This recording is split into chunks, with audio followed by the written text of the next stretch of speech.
بچوں سے اپنا موبائل فون لینا ایسا ہی لگتا ہے جیسے کسی کو ادھار دیا ہوا ہو اور آپ اب منت سماجت کر کے اس سے واپس اپنی رقم مانگ رہے ہیں۔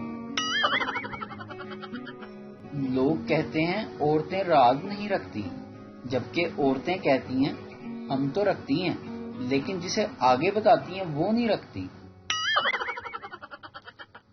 کسی نے مجھ سے پوچھا کتنے معصوم ہو آپ؟ میں نے جواب دیا بچپن میں سمجھتا تھا کہ اگر ہاتھ کھول کر دعا کروں گا تو دعا نیچے گر جائے گی اور دعا قبول نہیں ہوگی۔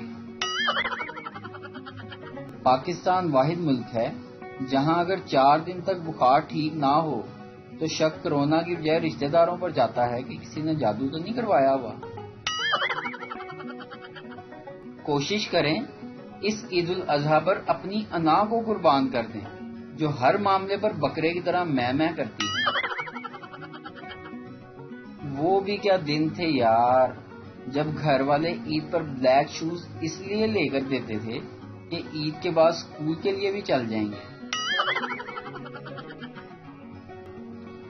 پاکستان ایک ایسا عظیم ملک ہے جہاں کے شوگر کے مریض حلوہ، جلیبیاں اور گلاب جامن کھا کر اوپر سے چائے پھیکی پیتے ہیں کہ انہیں شوگر ہے بھائی۔